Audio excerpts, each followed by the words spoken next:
One thing I will say about your band is like you guys write a good pop song. Thanks, man. You write a good pop song. I kind of started making pop music, and so I think like I'm usually like the hook guy.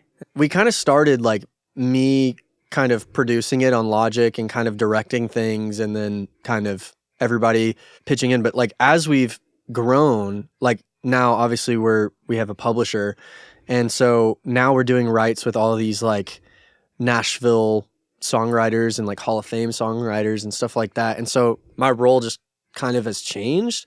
I think me and Trevor both do this. We just keep lists of like, you know, somebody will say something to me and I'm like, oh, that'd be a good song title. And I just write it down. And whenever we get into a write or something and need an idea, I'll just start scrolling and usually something like pops out that I wrote down 6 months ago that now is like, wait, this kind of makes sense for like this one thing that's going on in my life and maybe I can do that. So it's really just like piecing things together is really like the way that I've worked.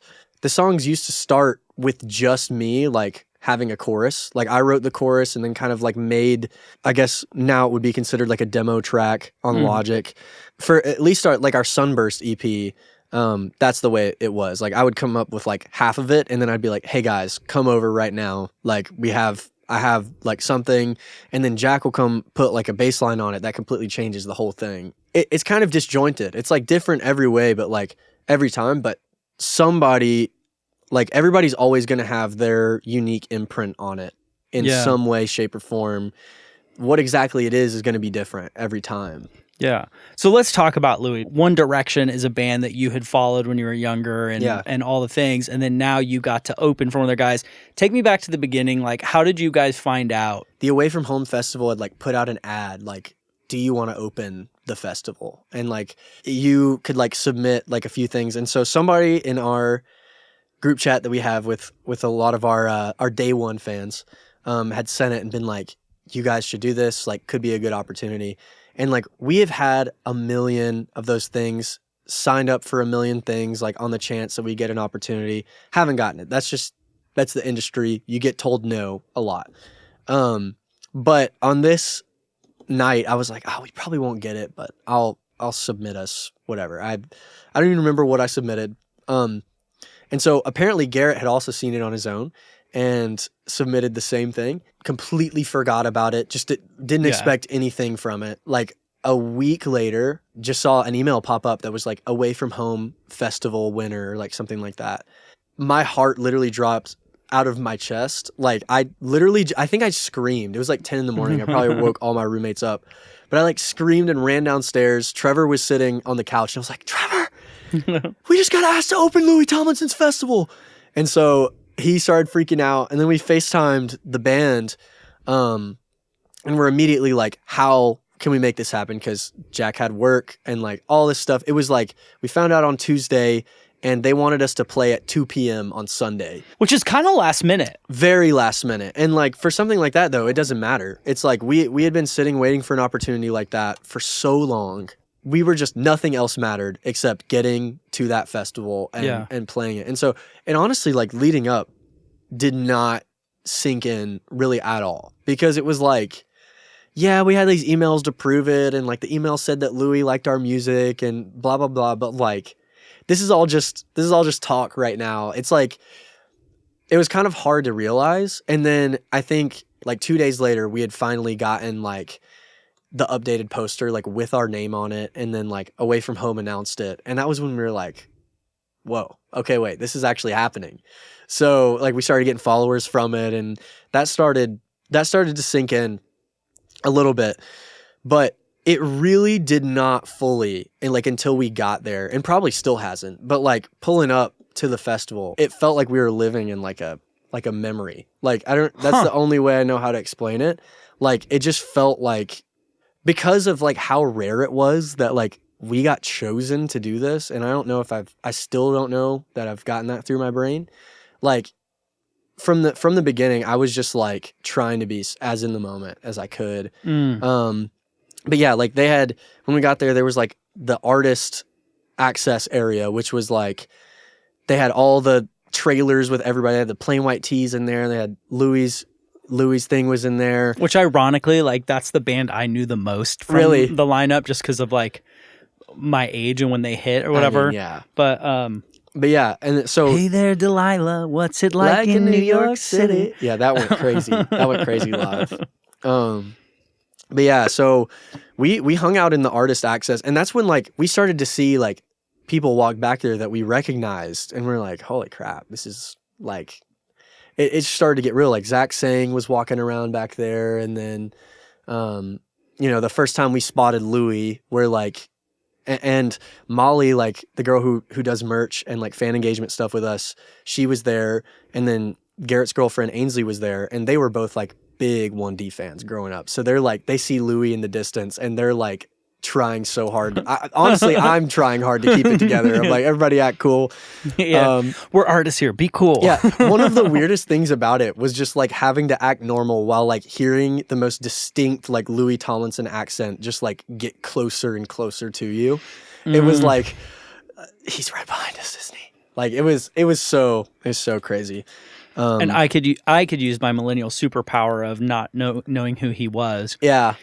Now I know who One Direction is. So if you introduced me to him and you were like, "This is Louis from One Direction," I'd be like, "Oh, whoa, okay, I'm talking to like a major deal celebrity here." Yeah. But if you were like, "Oh, this is Louis Tomlinson," I'd be like, "Hey, what's up, Louis? Nice to meet you. Where are you from?" And he'd be like, "England." Doncaster. Yeah, and I'd be like, "Oh, cool, dude. I just went to England. I went and saw Oasis." He's like, "Oh, fucking mental." Yeah. And I'd probably have a good conversation with him because I wouldn't be like concerned. Yeah. Do you know what I mean? Yeah. I mean, honestly, I think that was like probably the only reason that we didn't meet him is because we didn't go up to him. Like we were honestly terrified. It was also day of the show.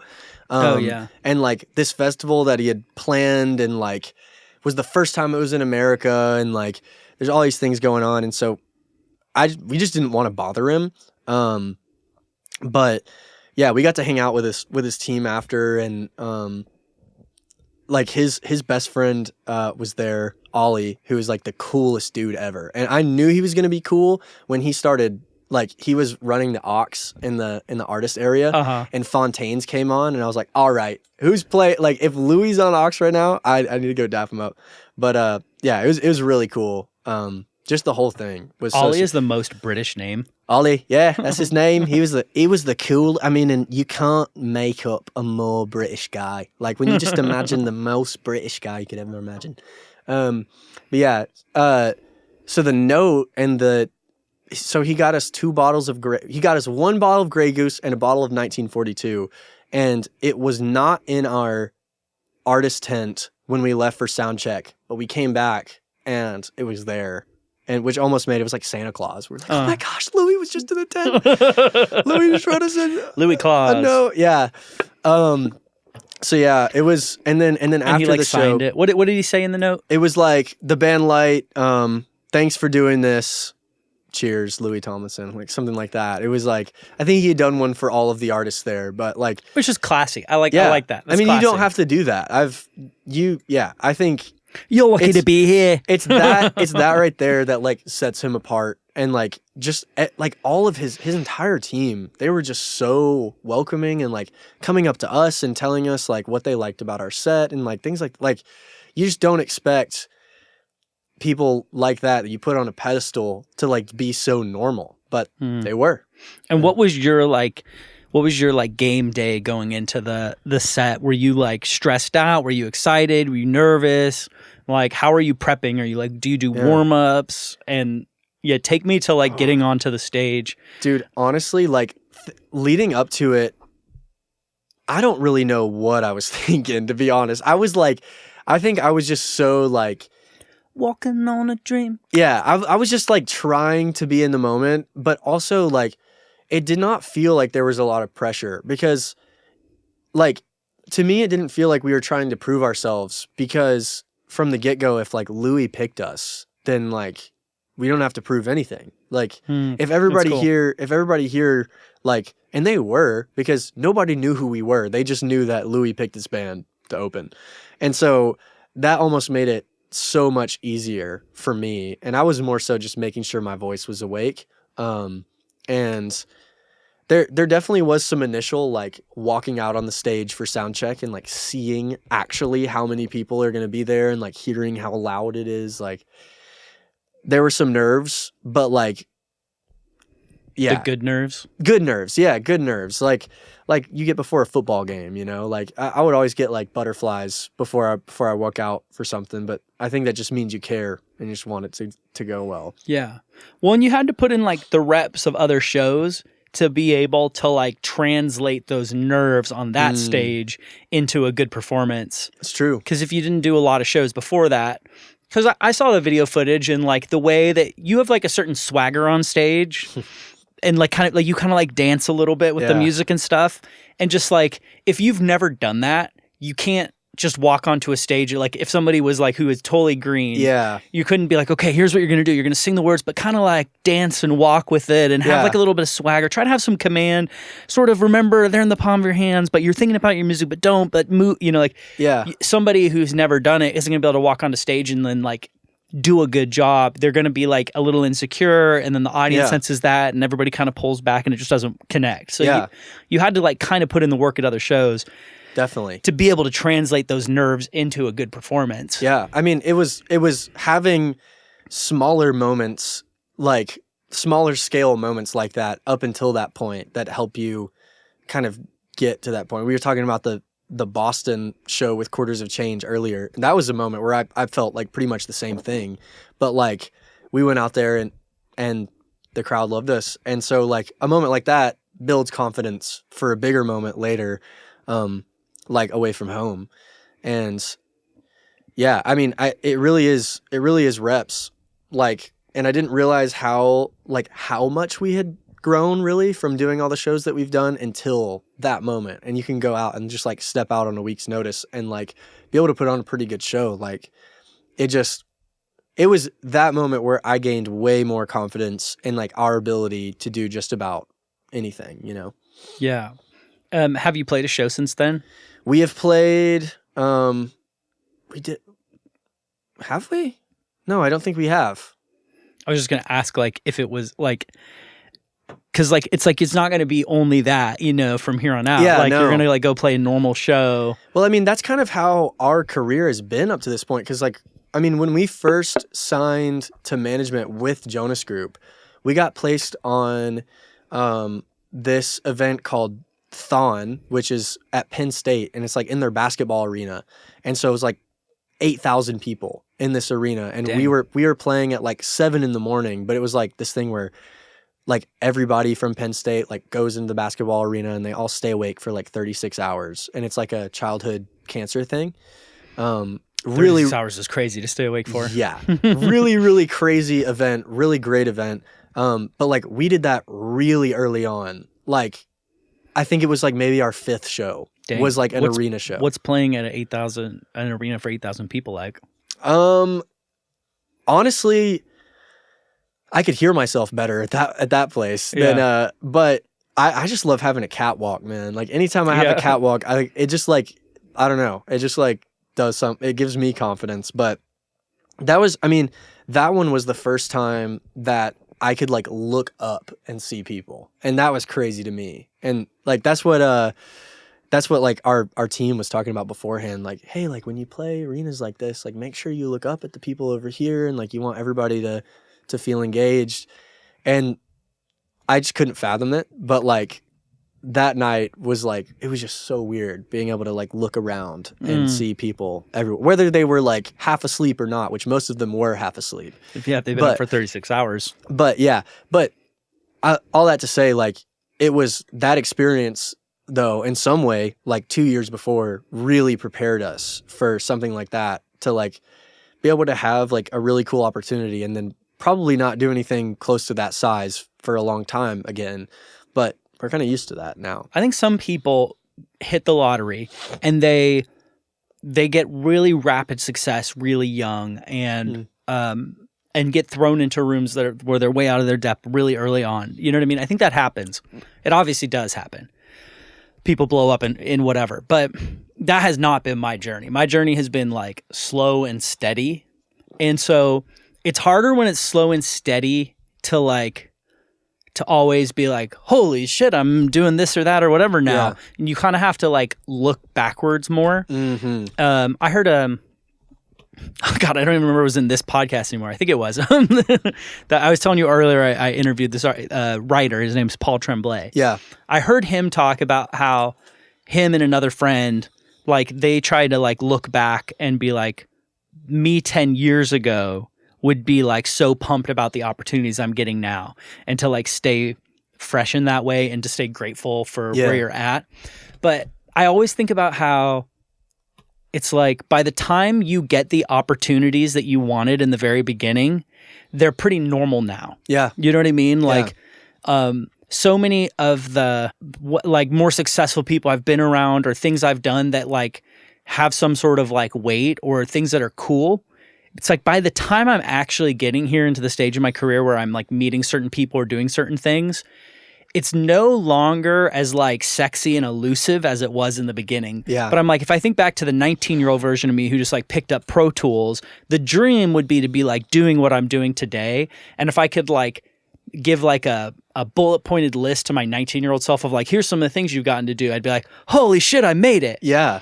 But me, you know, now, you know, almost 20 years later, living in it, I'm like, it took so long that like I got used to being whatever, being around certain type of people or whatever, to where it's like, it's just your normal now. Yeah. And so I don't know, sometimes that's like depressed. I'm kind of saying it in a depressing way, but I don't mean to. I see what you're saying. I feel like by the time you get to do the things, like hopefully you went on a journey to get there to where you're actually ready to go on that stage. Because if like 4 years ago you won the opportunity to open for Louis, I don't think it would be as good. Yeah, no, totally not. I think, I mean, a lot of the progression in this job or any creative job is like, it's not just like that. It's like, you know, a little bit up and then probably plateau for a little bit and then boom, and then another little plateau and maybe go down. You know, it's like Bitcoin. Yeah, it's you really like, and I think that's why you see so many artists come and go, because it weeds out like the ones who actually, I think, make it far, just the ones that don't quit, because it takes so long. Like for things like that. I mean, there are so many times that like the band thought about like, do we even want to keep doing this 2 years ago? And if we had like stopped then, this never would have happened. And so, yeah, I just think there's that part of it. But then also it's like, yeah, I think after we did it, like it was validating, but also at the same time, it like was like, okay, that's it. Like that's all that, like, would have been something I dreamed about 2 years ago. I don't feel any different. Like I still struggle right now about like, is my creative voice even something worth like shouting? And like, that's a hard thing to struggle with. But if you would have told my 18-year-old self that I was struggling with that, he'd be like, dude, you just opened for Louis Tomlinson. Why are you worried about that? But it's just like, it just goes to show that you don't really like, I guess you do mold and like get used to the normal, but it never really does like change anything about like, if you're wanting external like opportunities or whatever to validate something within you, like it doesn't ever, it won't. You gotta find it for yourself. And I think that's why, honestly, like I think that's part of why that opportunity happened for us, is because we kind of started to realize within ourselves that if we wanted anything to happen or wanted this band to keep growing, like we would have to find it within ourselves, like why, you know, and really believe it. So yeah. And then that's when the opportunity like that comes along, and so I don't think that's an accident. I think it's all about just consistency, keeping at it. I think one of those low points, was it your lowest, was the show in Atlanta? Oh yeah. I don't even know if you want to call it a show. Yeah. What was that? So what was that? Yeah. So this is actually a good story. I mean, so one of the things we did right when we signed to Jonas Group for management was the Jonas Brothers had just announced the tour that they were going on for their album, The Album. Is it called The Tour and the album's called The Album? Okay. Yeah, and they had the merch and they had the fans and like it was cute. Yeah, it was a cool thing. But they also had the pop-ups, which was a thing that that the management set up for like us and a few of the other artists to kind of go pop up outside like in front of the line and do like a little performance. So we did it first in Charlotte. Excuse me. And it was like the location where it was set up was right outside the arena. Like there was a big line trying to get in and like we were playing for them. And it was great. Like it was a cool like boots on the ground moment. We had never done anything like that before.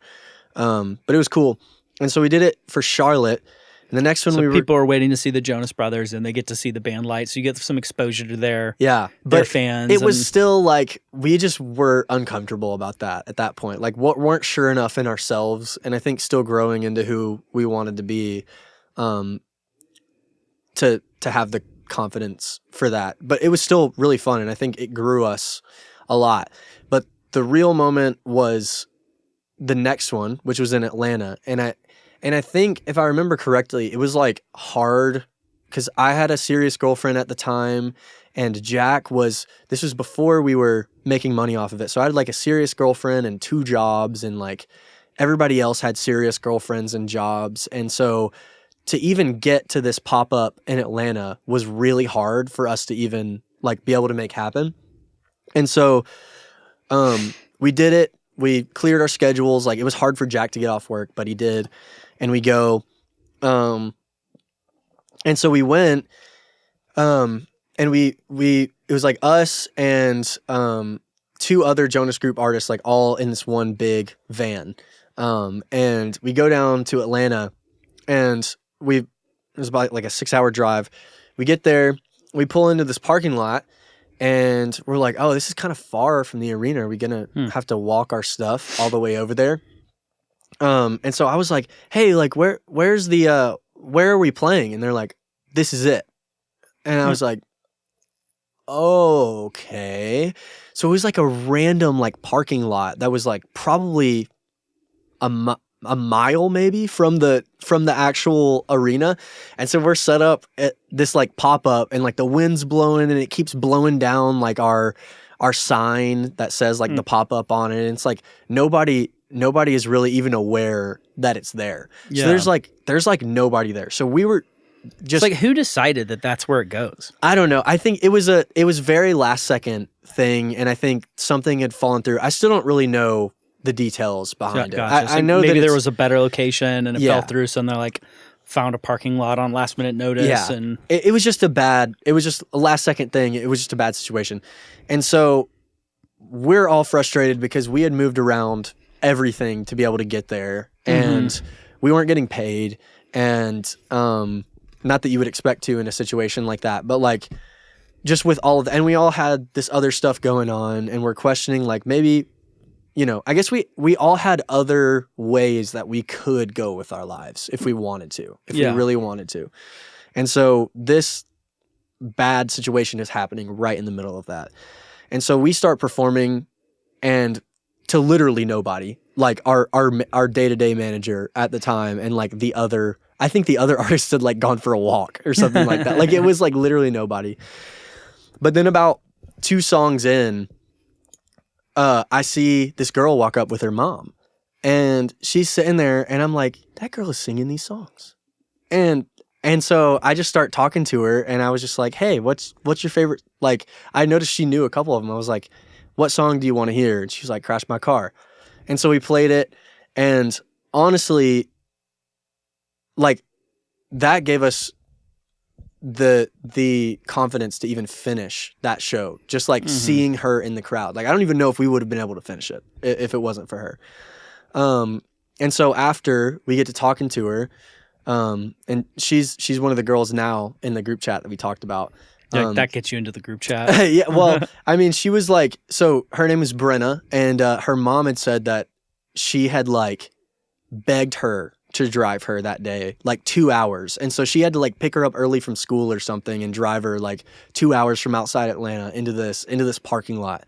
And now here this girl is all by herself singing these songs. And to us in that moment, like that was really the only thing, like, because in our own heads, we were like so caught up in all this other stuff and frustration about this and like other things in our life going on.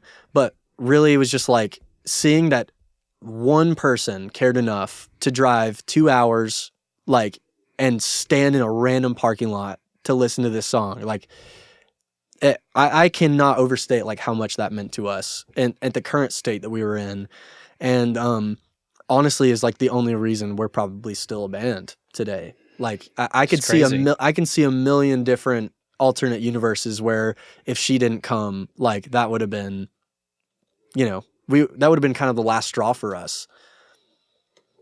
Yeah, that's so like special for her, like and have that role. And so now that's the same girl also that had sent us the Away From Home thing. So I guess butterfly effect. Yeah, like, is she your crazy. Angel? Yeah, no, Brenna, shout out Brenna. But yeah, I mean, she's been to so many shows now, and it's just that sort of thing. I think that now is just to get back to like why we even do it. Like that's why, because we have a million reasons now why we couldn't. Like, you know, we did. I don't think we do anymore because like we're doing this pretty much full time now. So like, but like at a time where you're in college and you're trying to figure out your life, like there's a million reasons not to want to do music full time, you know? And, yeah, it's just the fact that other people care to us, like you got to lean on other people in moments like that. And that was a moment when we did. So, well, your latest song that's like actually out now is Seeing Red. Turning Red. Yeah. Seeing Red is a band from a band called Chevelle from when I was a youngster. Yeah. Turning Red. How did that song come about? Like, did you guys do that in a write? Did you come up with it but like, it's a hooky song. It's catchy. I had a thing with this girl that I worked with. I like didn't know that she liked me. And, I don't know how much of the story I can tell on this podcast, but so we were like about to leave for these Quarters of Change shows. So we did like a quick stint of opening for them for 3 shows, which shout out Quarters for having us on that. It was a great time. But our first show was in Boston and I had like hung out with this girl the day before. And like, I had also gotten out of like a really long relationship, like probably 6 months before that. And so I was like, really like thinking that this girl was going to be the solution to everything. And so like she started saying like all this crazy stuff like when you sing at work, like cuz I never shut up, like I'm always singing something. People get annoyed all the time, but I can't help it. She's like, I love your singing at work. Mm-hmm. Like it just makes me so happy. I'm like, bro, you cannot say stuff like that to me. And like asking me to take her on tour like with us, and I'm like, oh my gosh, like this is what I've been looking for. So then we get to Boston for the first show, and like she's like telling me to like text her when we land and like all this stuff, and I'm like, okay, this is like going really well, like heck yeah. Well, then we get to Boston and I like haven't heard from her all day, and so I'm like spending the day of our show being like, why is this girl not texting me back? So we're getting there, get ready for the show, and then we are about to walk out on stage, like literally side stage. To this point, it was the biggest show we'd ever played. Like we had never played it was like sold out Paradise Rock Club. First night of their tour too. And so literally 30 seconds before I walked on stage, I feel my phone buzz and it's like a text from this girl being like, hey, I'd love it if you didn't tell anybody at work about this. I'm kind of not ready for this and whatever. So I was just so confused because I'm like, how are you saying all this stuff? And then literally not a day later, like when I go out of town, you're telling me this. So I found out that because I like knew people at work, and I did tell people at work because I was like, something's not right here. I found out she had a boyfriend the whole time. And so that made me rethink everything.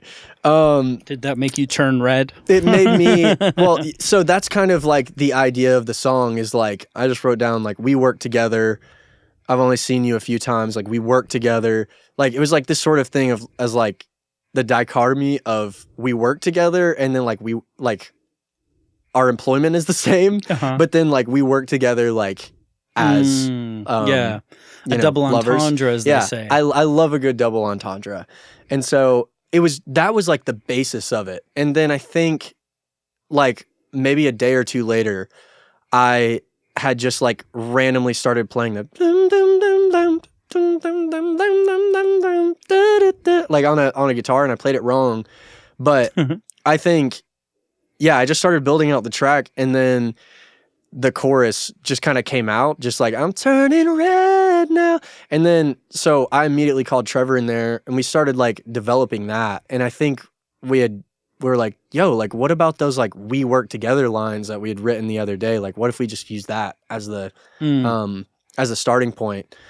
And so we just kind of built it out from there. And then like in my bedroom studio, we kind of finished the song. And I guess that is a good example of how disjointed our like song creation can be, because like, I mean, those lyrics weren't even supposed to be for that song.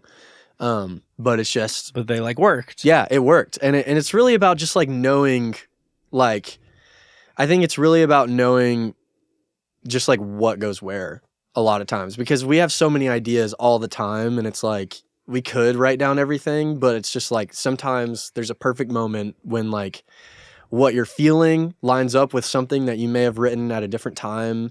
And like, it just makes with magic. Like with that one, we definitely knew like this was going to be a different sort of song that we don't have yet. And then you went and recorded it with, I always think my first thing I always think in my head is Strawberryous, the man. AKA John Fields. Yeah. In Minneapolis. Yeah, in Minneapolis. So how'd that come about? And I'm curious, like, did he shift the song? Like how similar is the song you came in with, like, from what you came out with? Yeah. 'Cause, like, what you came out with is like a pop rock banger. Like, did it go in that way? Did it change? It really did. We recorded 4 songs with John, and that one is probably the one that stayed the most the same. We used actually a lot of stuff that we recorded initially, like in the bedroom. And we did that for all 4 of the songs. It was All I Need, Turning Red, Dreamboat, and another one that's coming out in January. Nice. So that came about. I'm trying to remember the specific day. I think we were in for like a random meeting with the Jonas Group team. And Kevin Sr. was there. And like when Kevin Sr.'s there, you know that like, okay, we're actually going to talk about like serious like stuff. And so Kevin was there, and I think we like had played him just like a few of the songs, and he like just kind of lit up and was like, I have an idea. And so he walked out for like 5 minutes, and we're like, this is so, and Kevin like, he's like an evil not evil. He's like he's just a genius, but he carries himself like he knows it too. And I would know it too if I was that much of a genius. But like he just we knew he was up to something. So he comes back and he's like, boys, I've got on the phone. This is John Fields. He produced the My Boys Burning Up album, and he produced a few other albums, and he did Switchfoot. And I want you guys to go up there with him, and he wants to talk to you. And we're like, what? Like, no preface for that. He was just like, yeah, this is what we're doing. And so we were like, okay. Wait, was John on speakerphone? Yeah. And so we talked to him nice a little to meet bit. you. Yeah, we were like, hey, nice to meet you. And that was like right after we had like found out that we were going to be signed to a record deal. I think at that point we were still only under management with them. And so, yeah, we found out about it that day, and we're absolutely just like geeking, so excited. We ended up going in July. It was just like a whole new world. That was like the first time we'd ever worked with like a real producer and not just like me in the room. Okay, we had worked with you. What the hell? We had worked with you, but like I had never produced your songs. Yeah, yet. you hadn't produced like from the start to finish, like produced a song. I mixed for you. And you did, like, you mixed for us, but still, shout out to Ryan for Flower Song for like basically re-recording the whole song just on a mixing budget. Just the guitars and the vocal. Yeah, but it was much needed. And so we had that. It was kind of kind of like that. And yeah, I think, but you guys were like recording all your own music, and that the Flying Sphere album that I mixed, you guys were like, you did it like drums and like certain basic tracks like for free at Dark Horse Recording, we right? pieced Like it together with the student engineers, which is like never the best situation. So and then you recorded stuff at home. Yeah, I mean, it was always just like using whatever we could to get the song to be as close as we can to what we want. Which I don't think the bounds. I don't think people would assume, because like when I met you, you were signed to Jonas Group Management, which like for people who don't know, that Jonas, like it's that Jonas, the Jonas Brothers, their dad, right, Kevin Sr. was the manager. Yeah. And then still is. Yeah. Oh, still is. Yeah, he's still our manager, yeah. And then he has your manager or their manager? Oh, not theirs. Yeah, right. He's ours now. But he started with them. Yeah, started with them. Yeah. And then he ditched those bozos. Yeah. He said, they're not good enough for me. I want the newer model. No, so I'm just kidding. But he's working with you guys. I think it would be surprising for people to know, like, if you're signed to Jonas Group Management, I feel like people would be like, oh, so like you're off to the races. Yeah. But you were still very much like, it wasn't like that meant you get all this money now to record. Oh, yeah. Like you had to do it yourselves. And so you guys are like all at that time, like 18 through 21 and like working, you know, what's his name? Jack works at a movie theater and everybody's like piecing together a restaurant. And you guys are like piecing together from your like very like early college guy incomes to create records. So you had to go do it like take free recording where you could get it and put it together and do everything on a budget.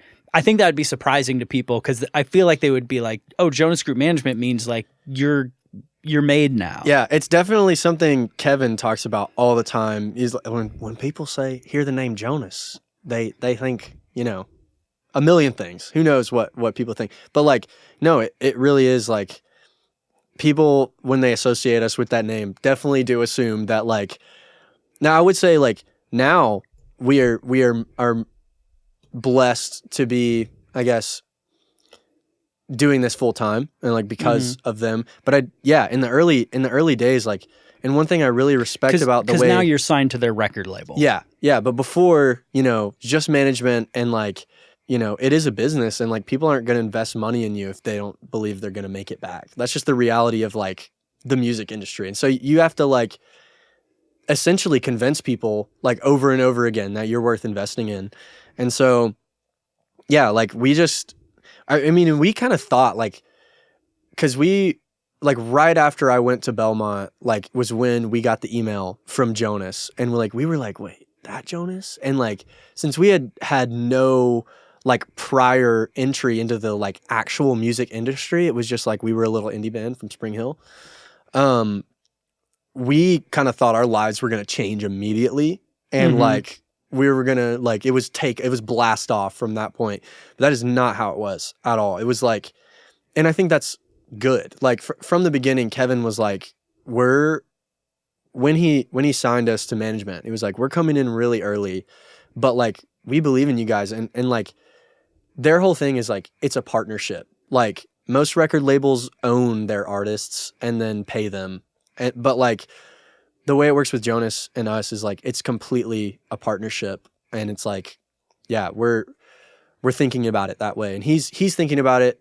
He was thinking about it from the beginning of like, how can we develop these kids into like actual artists? And I think sometimes that was really hard. There were moments, I'm sure Kevin would probably agree.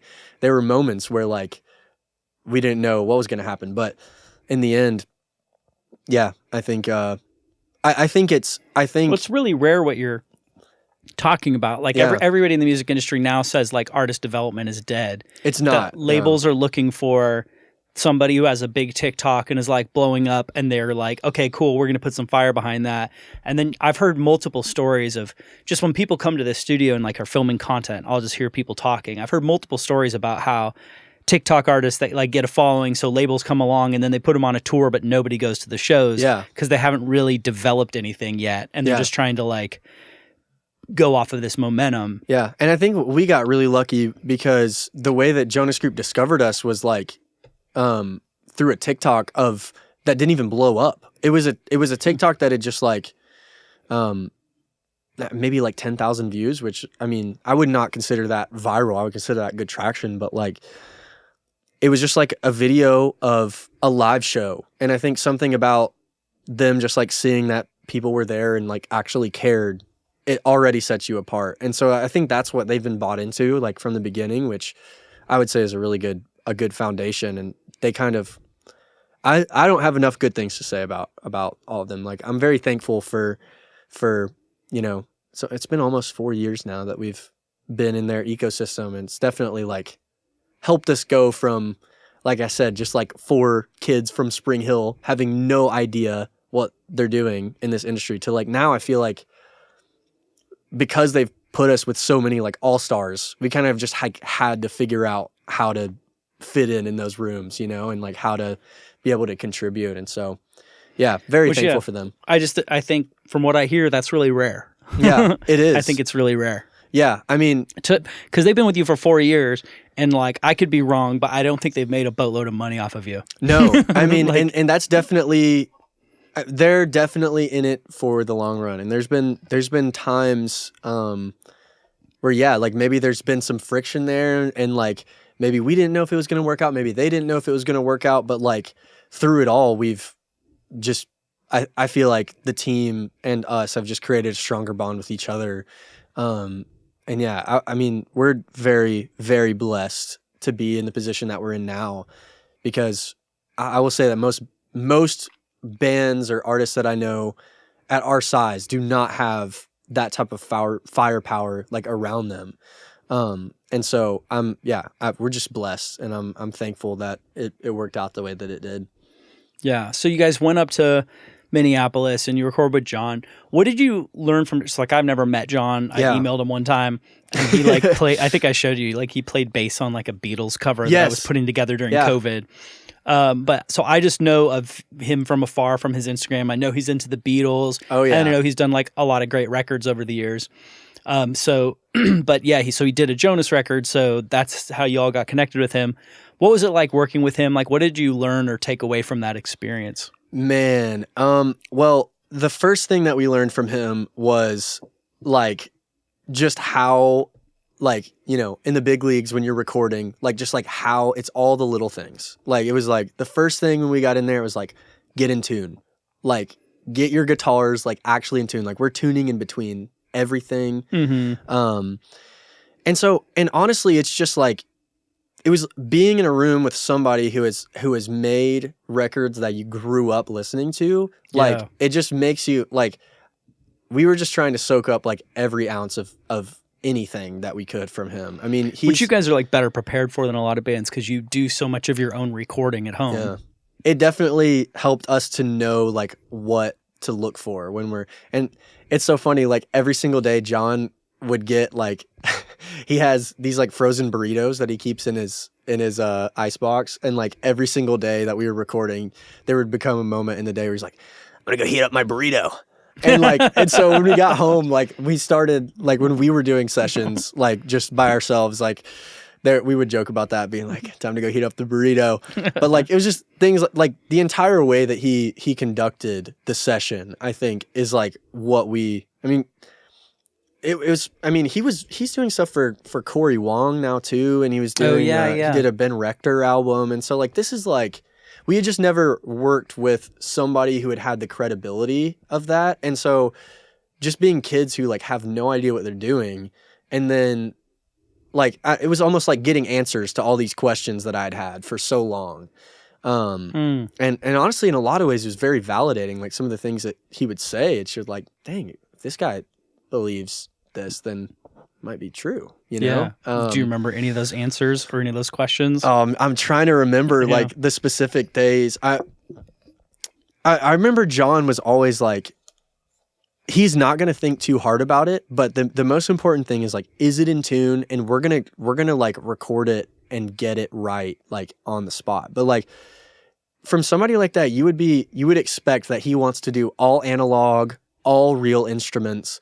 But the one thing that's interesting about John is he came up like, I guess in the early 2000s was like really when he was, you know, doing it with like the Jonas Brothers and Switchfoot. And I think that's when technology and like MIDI and stuff started to become like more popular. And so he's kind of like, he's old school, but loves MIDI and like loves a lot of the newer technology and stuff, and is very open to all of that. So it was interesting to see his thought process of like, when do we use like a piano, and like All I Need, for example, was that's a MIDI piano, and like there was absolutely no way we were ever going to record that on a MIDI piano, but it worked. I mean, John played it and we're like, dang, that sounds like a real piano. Yeah. I mean, it's just like, it's about knowing like when and where and like what, and like the plugin. I wish I could remember the plugin he used, but it was a great one. Maybe Keyscape.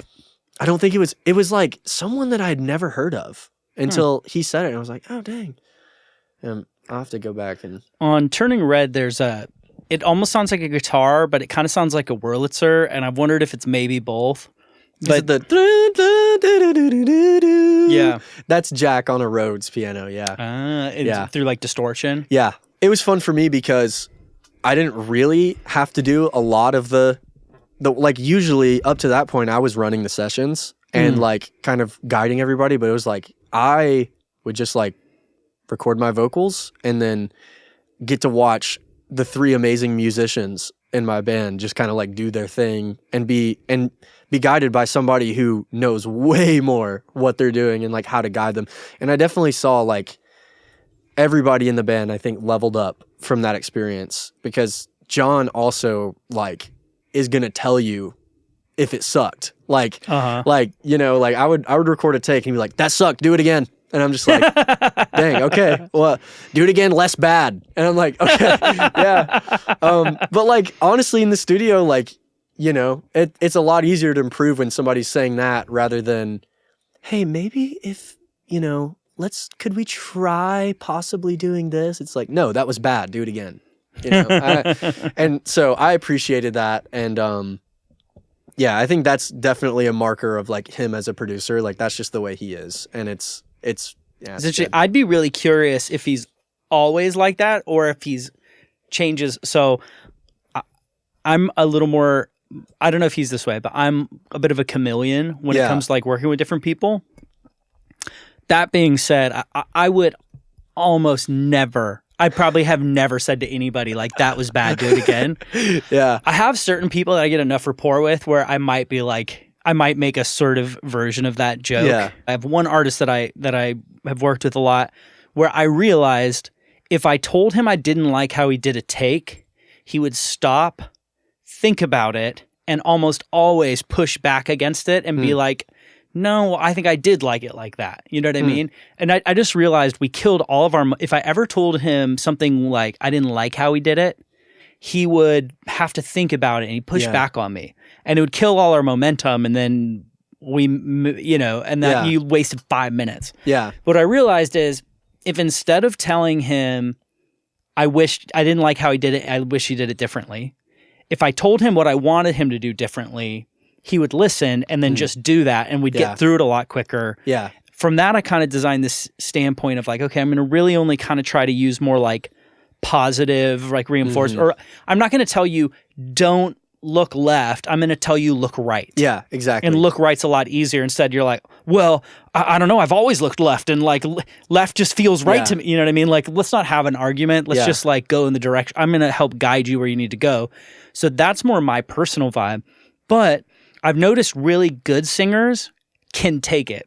So like people who have like a lot of command of their voice, like vocalists, like, do you know Jordy Searcy? Yeah. Yeah. So like somebody like Jordy, you can tell him, I did like one demo track with him a long time ago. It didn't even get released. But he's the kind of person who has control of his voice to where you could be like, oh, I didn't like how you did this. And he has enough control to be able to be like, oh, more like this. And he can do it. Yeah.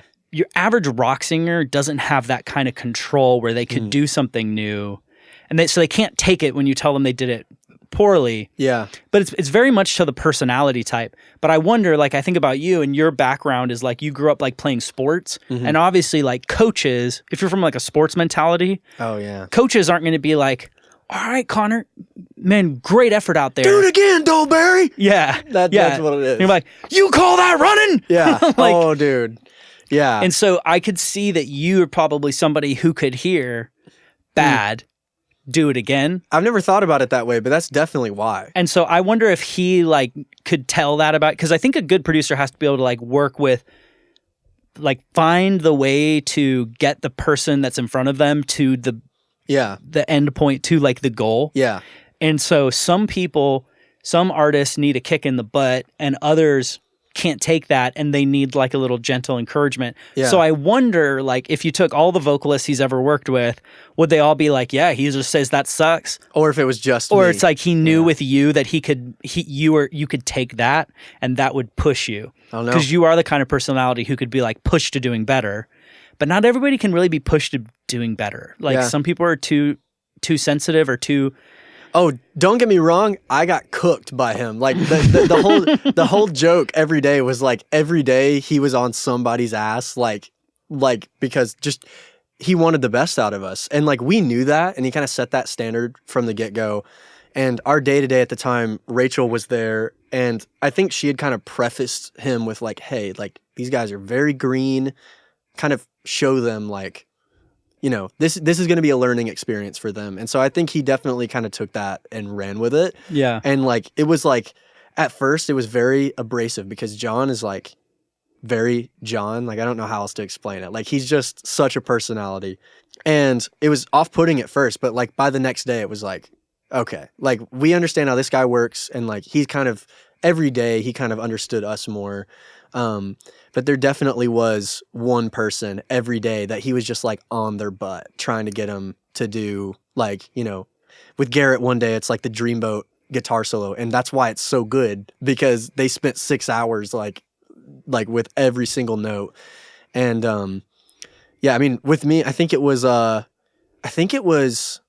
Dreamboat. That was the one that was, oh my gosh, he was on my butt about it because so the verse melody, I've actually never talked about this, but the verse melody was different. And it was like, funny enough, it was like basically copying, what's that one DNCE song? Oh no, see you walking around and hear you. Cake by the Ocean. Okay. It was basically the same thing as that. Like it started off as that. And when we got to start recording it, John was like, so this verse melody. And I was like, yeah, what about it? And he was like, well, it's the same thing as Cake by the Ocean. Are you okay with that? And I'm like, no, let's change it. So like we spent that entire day basically trying to figure out how to change the melody and on the spot. And like that was hard for me because I had already been singing the song one certain way and was like kind of used to it. And so I had to like basically relearn the song. And that was my day of getting cooked. I mean, it was like, I think that was the day when he was like, all right, this time do it better. Like it was like, but after the day was over, I was like, okay, like I know like now what it takes to like do like a top tier vocal track on a song. Like I know what I need to do and like what I need to think about and stuff like that. So yeah. Well, I think the vocals on Turning Red are like really, really good. Thanks, man. Yeah. I think it's like the pre-chorus of that song I think is my favorite part. Really? I think so. How's the pre-chorus go? I don't mind to drive up to your place. Actually, that is really good, but actually the verse is my favorite part. Oh, we work together? We work together.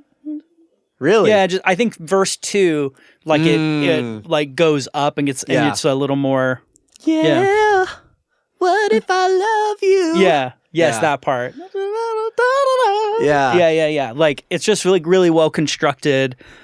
It's well constructed pop music where like it starts in one place and I don't know, it has like a cool edge to it. Like, yeah, I think it's a really well done song. One of the cool things about that song is like, I don't remember how he like took us down to like his basement where he has like all this random gear and he was just like, yeah, like if there's anything you like, just take it upstairs and we'll use it. And we found this like electric sitar.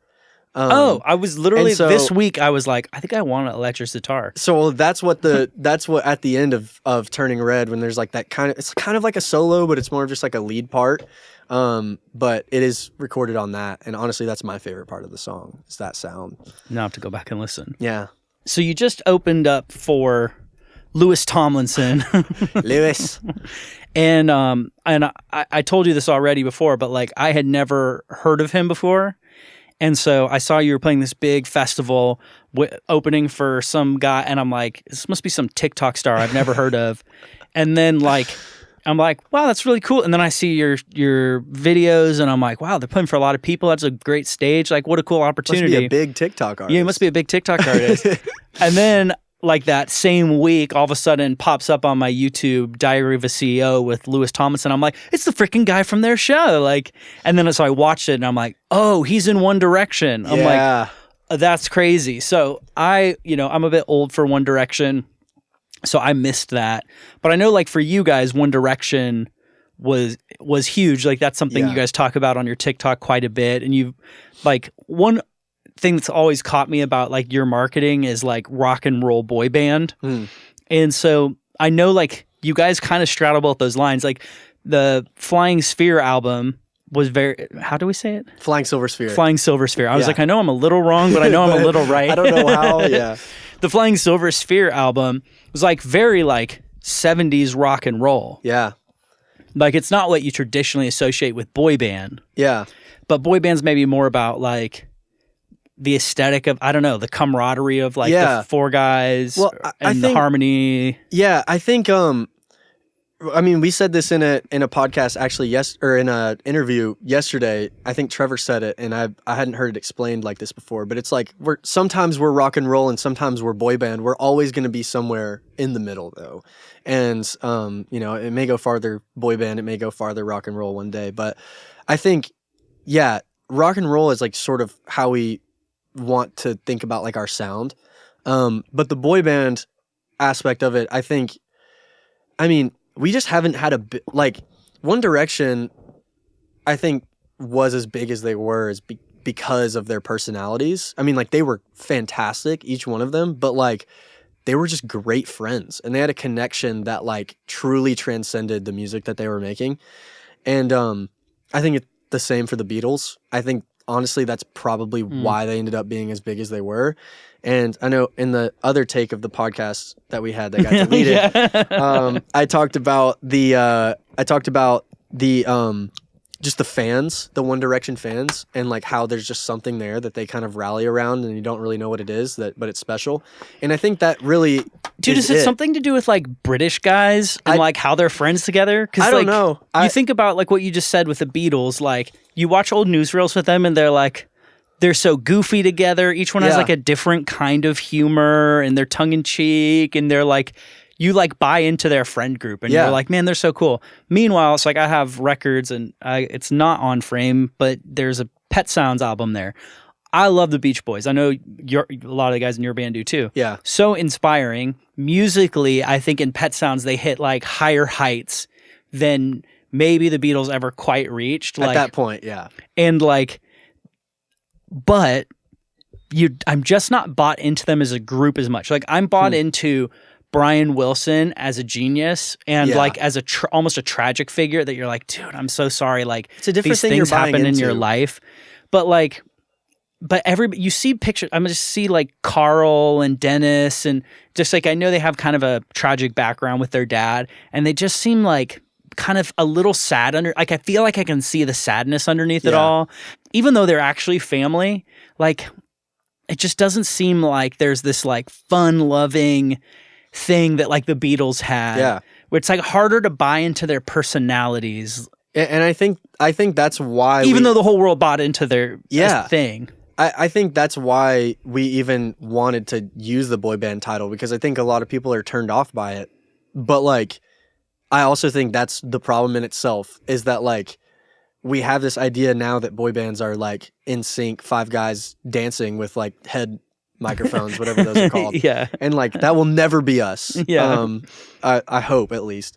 But I mean, the original boy band was the Beatles, and like that's not at all what they were doing. So I think that made me like what actually like quantifies a boy band. And I think that's kind of what I've come to, is just like that connection. And I think that's like truly what is special and what transcends. And from the beginning with our band, like when we had the first practice with Trevor as an actual band, like all four playing music together, like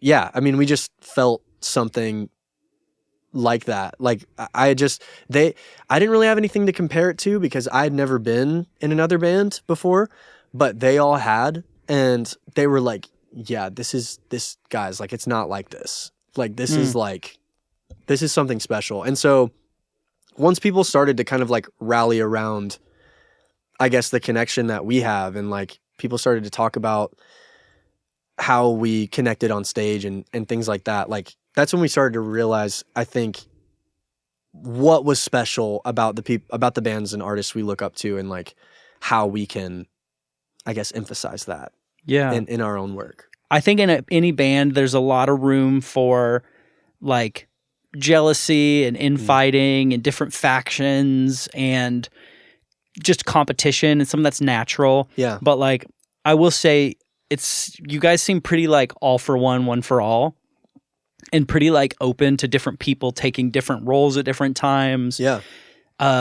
Like Jack is your bass player, but like he's also like probably like, no shit on anybody else, he's probably like the biggest musical genius in the band. Oh, definitely. Yeah, like definitely. And everybody seems to be like good with that. Yeah. And like, even though like he plays like one of the more like humble instruments, only humble because like the average person doesn't pay attention to it. The average person thinks it's a guitar that he's playing, but and I will say, like, in defense of bass, they're feeling why it's good. Yeah. They just don't know how to like hone in on it enough to be able to tell you.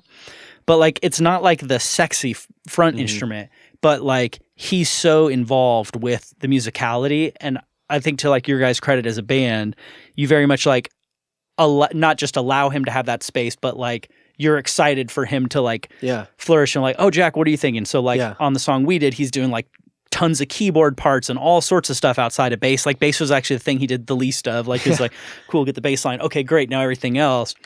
But like Trevor, your drummer, like is also a great guitar player and is contributing ideas in that way. And you guys are all like, even though like you're, as the front man, you're kind of the leader, everybody's bringing their own leadership to it. Yeah. And it doesn't really seem like you're like, it doesn't really seem like you're fighting for that role. I don't know. There've been moments, I think, where we have, but I think from the very beginning, it was always like, I say, like, we've never actually like, I think we've maybe had one like heated argument, but it really wasn't even an argument. It was like, Garrett was right about this thing, and he was upset that we told him he was wrong, but he was right. Which seems to be the case a lot of times. That's a pattern we've recognized, that Garrett will be right about something 2 years before everybody else realizes it. I think from the beginning, it was just like we all respected each other so much, and were so bought into and like believed in this so much that we were like had to put aside. I mean, and it's a constant battle, because I mean, naturally you're gonna want a little bit of the spotlight, you know, like you get a taste of something, you're gonna want more. But I think we've all just like through everything that we've been through have realized that we need each other. And that's like something that is like, I mean, it helped me to like be making solo music on my own before all of that. And then like seeing like physical proof of like what makes it so valuable to have three other guys when I could just go do whatever I want by myself. It's just like a whole, I don't know. It's like you're doing it for a different reason. And I think we all are bought into that and were from the beginning, and we respect each other. And like before anything, we are always going to make sure that we are good with each other and our friends. And we'll talk, like there's been, I can think of multiple instances where we knew like we were disagreeing about something, but we're like, hey guys, like let's go over to Garrett's house and let's hash this out right now. Like let's talk about it, because that's really the only way you're ever going to solve anything. And so, yeah, I'm Which glad is scary. Yeah, it is scary, but we also know we have that foundation of brotherhood with each other, even though it's not blood. Like it's, you know, that's what we built this thing on. We've been on a crazy ride together, and at this point to like discount all of that because somebody wants a little bit more of the spotlight, or somebody like it makes no sense. And so whenever we have those conversations, there's always that basis there, which now, especially as we've gotten older has allowed us to be more direct with people and say like, hey man, like this thing that you've been doing, like I don't really rock with it. And then like that person will have enough respect for the other to be like, dang, I'm sorry, man. I didn't realize that. Like, yeah, I'll do better about this now. It's like a relationship. Like we're married to each other basically. Yeah. I mean, like actually contractually we are bound to each other. So like, yeah. There's a real purity in that, and especially like when you're young and these like early close friendships and everything. And it's like, okay, but simultaneously what you're trying to do is you're trying to make it to where the whole world knows about this cool thing. So you have this cool thing that you have like as friends and in your relationship, and you're making cool music. And then what you want to happen is, and everyone knows about it, right? Yeah. So that it's like a sustainable thing. So it's like we can't make art without other people hearing it. Yeah. It has to be consumed in some way. And it's almost like I'm thinking of like, when they teach kids about family, like, I don't know did my school do this? Like they're like, here's an egg and you're going to keep this egg safe for the week. You know what I mean? Like, it's almost like that. Like we're trying to get the egg across the finish line without breaking it. Cause like coming back to that, Louis Tomlinson. So like I went and listened to the Diary of a CEO interview with him, and he's talking about how like they weren't friends. They were put together to be and formed a bond of friendship, but like it exploded right from the beginning. Yeah. And they had to like, he talked about some of the isolation you feel in the fame and everybody like, and different members responding differently to that of like, okay, I'm just got to be in my hotel room because we're going to be mobbed if we're out there. And there's if your thing becomes massive, like there's going to be so many external pressures. Yeah. And like what you're trying to do is maintain the purity that you're talking about right now of like, we're brothers and we talk to each other. And to be able to keep that whilst also having like money, prestige, power, somebody coming to you and be like, Konnor, you're like the best in the band. You should go solo, for you to be like, to stay true to what you're doing. And so anyway, I don't know, like I do think that a longer timeline for that, probably makes it more practical for that to actually happen or more like realistic, because to blow up day one, pretty hard for you to sustain relationships with people in that. But now we kind of have a foundation, and that's the way we wanted it to be. Like, I think obviously it's no comparison to the scale that our friend Lewis experienced it on. But like when our first show at a venue sold out, and like from that point on, we knew that it was something that we had to protect, because none of us had experienced anything close to that before. Like I said earlier, like we're just releasing. I mean, they were in local bands playing random shows, and like, yeah, it was like a miracle when a girl would show up to one of them. And then here we are like selling out Mockingbird Theater, and so we just knew from then, like we all four separately, probably for different reasons, like knew that music and like being in the industry is like what we wanted to do. And we knew that this was special and unlike anything we had experienced. And so all we knew is like, we've got to protect this as much as we possibly can.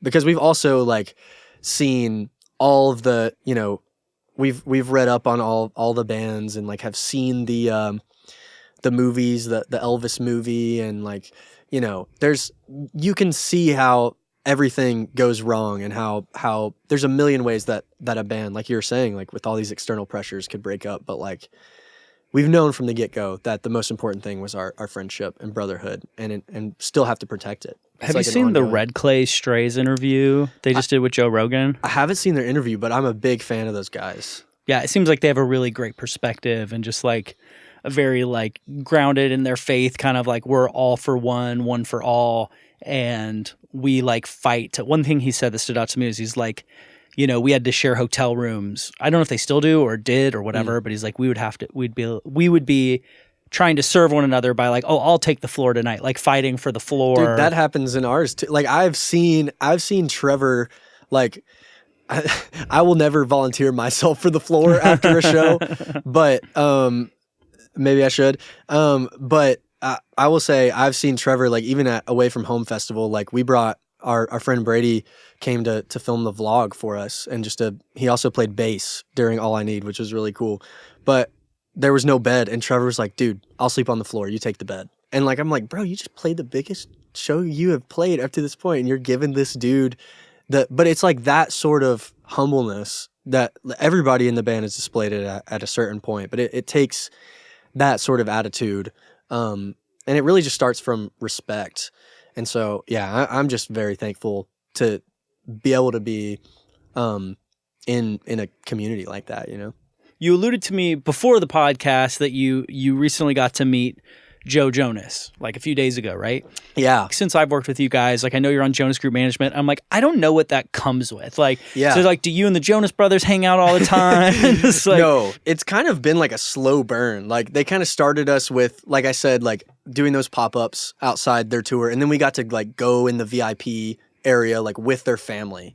And so we've gotten like pretty close to Kevin and his wife and Frankie, because they're around pretty often, and so we've seen them and gotten to have conversations. But the guys, they've always got something going on, and so I didn't get to meet, like, literally the first time that I'd ever met. I think Joe actually. I think he had like given notes. Like I think Kevin like played All I Need for him.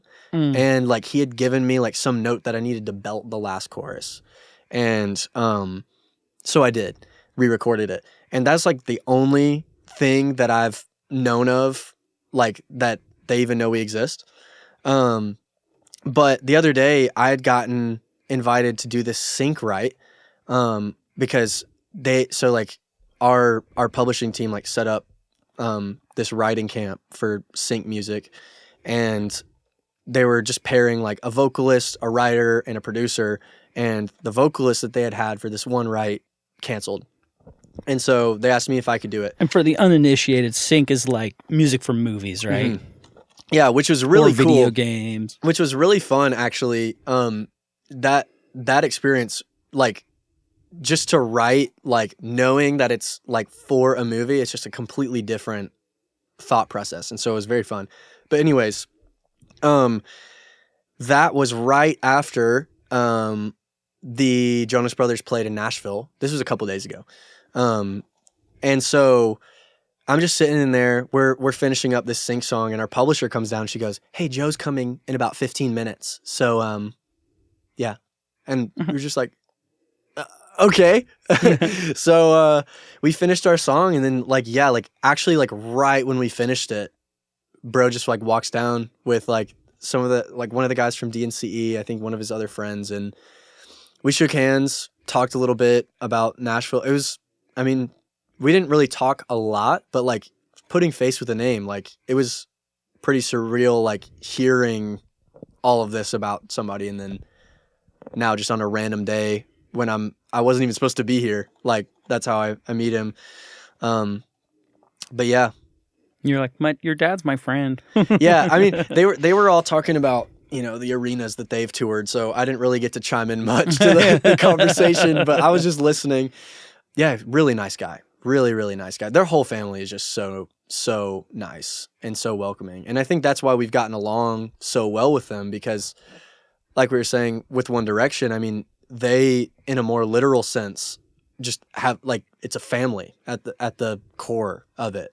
And so that's something that, like, we sort of align with in a way, even though it's not blood. Like, we try to operate that way. And so they really do operate by that. Like, it really is just one big family. And it's cool to see it now, like, lead to them literally all singing on the same arena stage together. And, like, I don't know if you've seen the video, but, like, Kevin, like, gets up there on stage singing When You Look Me in the Eyes. And then, like, they get Frankie up there. Like, it's really cool. It's really cool to see now, and definitely really inspiring.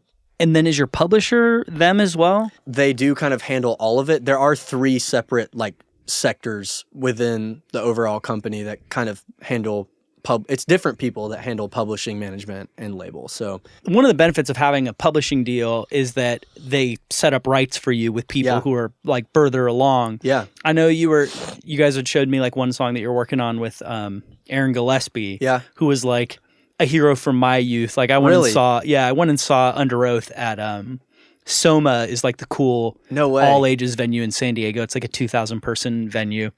Part of Soma's like backstory, the legend of Soma, is that when Blink-182 started, their like goal was to be able to play a show at Soma. So they've like far surpassed that, obviously. But I did get to go see Blink at Soma. They did a tour that was like a $1 ticket, and so we went and saw them. Sick. So in a 2,000 person capacity, and at that point they're playing like obviously arenas and stadiums and stuff like that. So I saw Under Oath at Soma.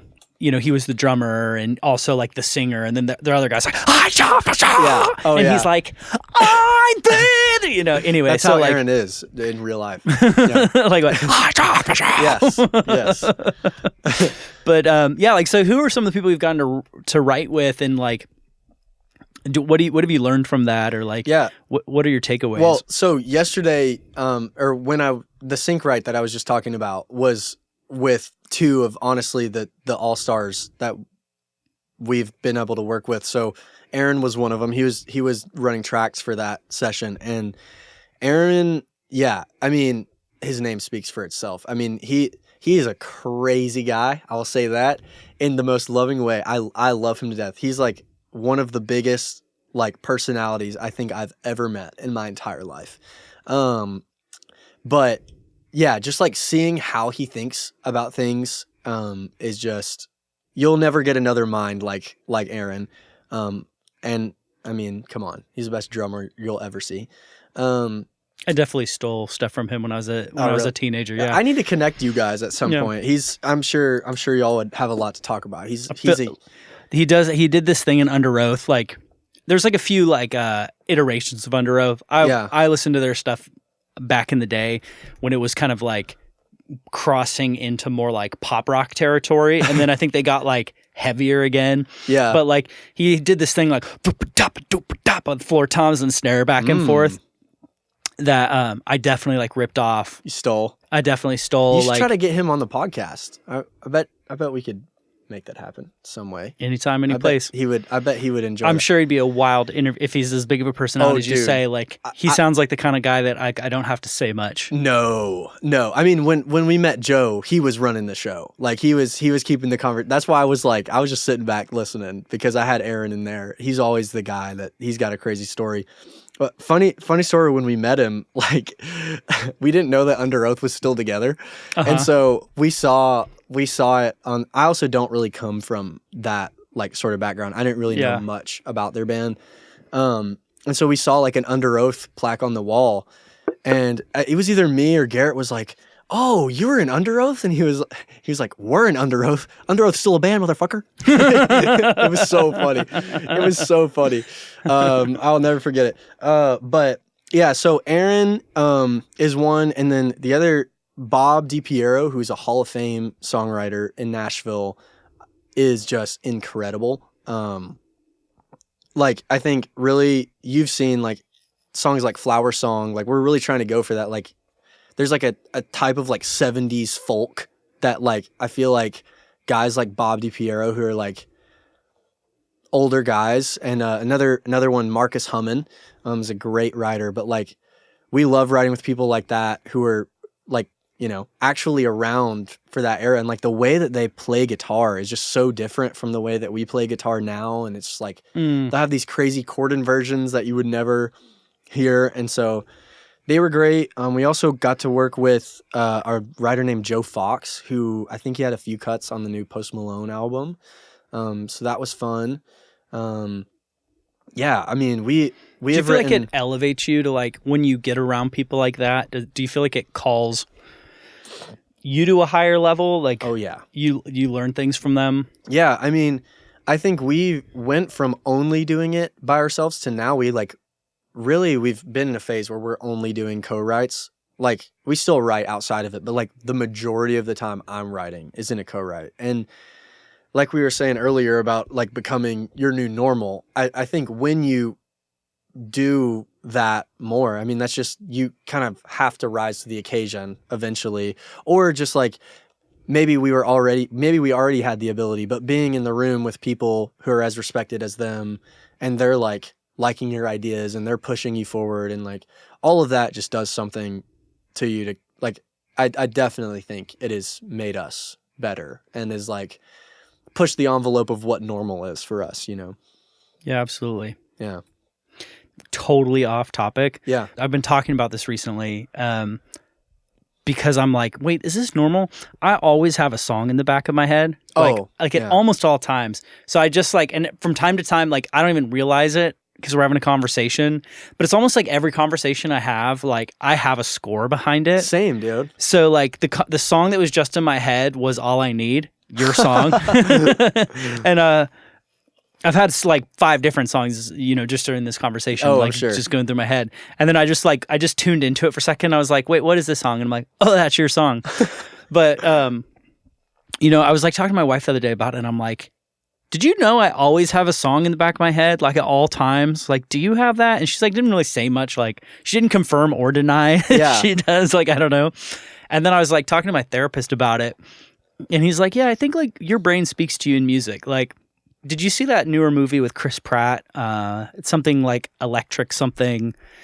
It was on Netflix. It had like a crazy high I know budget. What you're talking about, like with all the like floating like weird things. Like I don't even know. I don't know. It was with robots. Yes. And there's this one robot in the movie that actually like this girl's brother, his soul got stuck in this robot basically.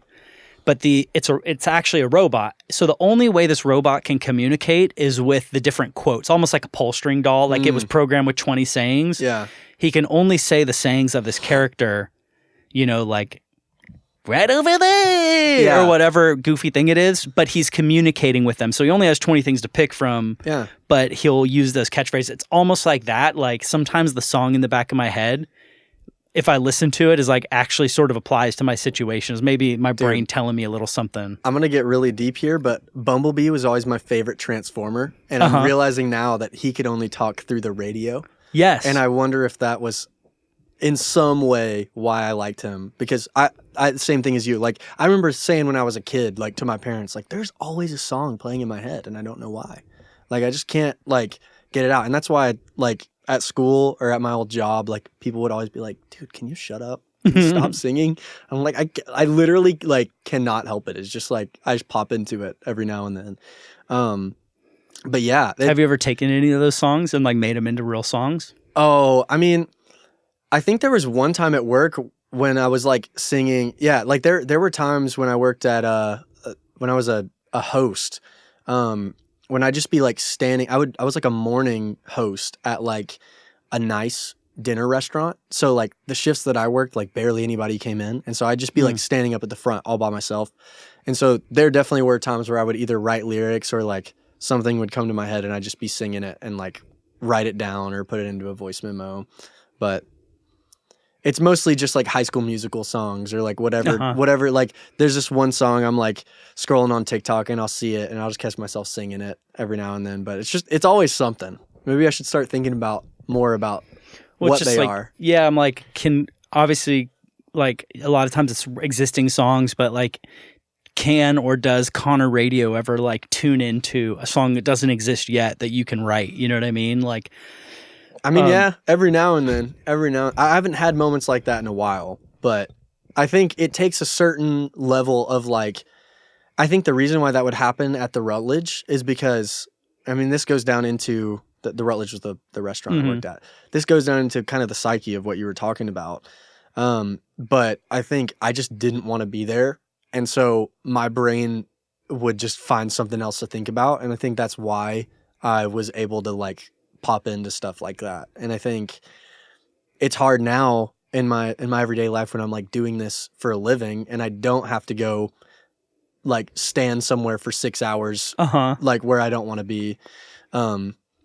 I think it's easier to have moments where you tune into like something like that when you're like able to be quiet or like you're doing something you don't want to be and you're like this thought is like your escape. You know what I'm saying? Yeah. Yeah, there's really something to that. Yeah.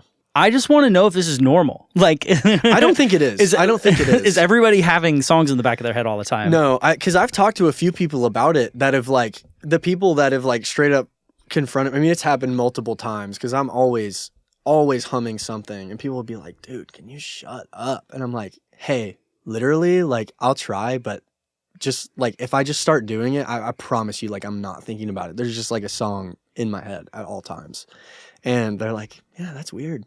I don't know. That's like not normal. So I don't think it's normal personally. I mean, it's just like a music thing, I guess. Yeah. Like what's going on in their head if they don't have a song? I don't know. I can't imagine. I can't imagine my head even being quiet, to be honest. I've noticed, like, especially if I'm like listening, if I'm like highly anxious and I'm listening to another person, a lot of times the radio tunes in louder. Do you know what I mean? Like, I've definitely had conversations where I've had to go, oh crap, I'm starting to get distracted more by this song. I was talking to my my therapist this week earlier. What day is it? Friday? Yeah, so it was this week. And I started realizing this Collective Soul song was in my head. Whoa, haven't let your light shine in. Have you heard that song before? No, I haven't, but they got our slogan in there, so maybe I should. Oh yeah, that's right. You need to check out Collective Soul. They had some bangers in the 90s. I will do so. And so that song, I smirked at one point. He's like, "What was that about?" I'm like, okay. I'm like, dude. So I always have a song in the back of my head. That's why I talked to him about it, because I'm like, right now I'm just thinking, "Heaven, let your light shine in." Like that song's just like loud in my head right now. Yeah. Like, I guess that's one of the reasons it's helpful to have a what are those people called? A therapist. Yeah. Mm-hmm. It took me so long to figure it out because I don't have one. I need one. Yeah. But yeah. They're handy. It's a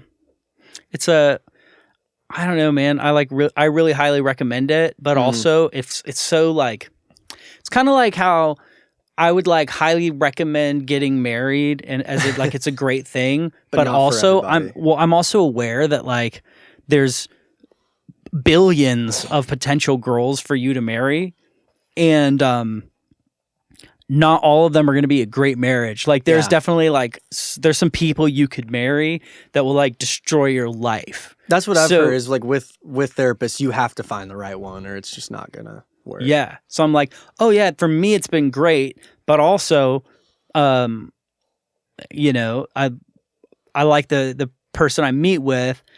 And also it's like any other relationship where, it is and it isn't. It isn't like any other relationship, and that's the cool part. Like the coolest part is there's this dude that I can say things to, and it stays there, and he's not in my friend group. Like it's not going to come back to bite me or haunt me. You know what I mean? Like he's very like ethical, and like he's told me before, like he's like, if I saw you in person, like if we happen to run into each other at the mall, I will not look at you or acknowledge you unless you come and talk to me. If you come and say, hey, how's it going?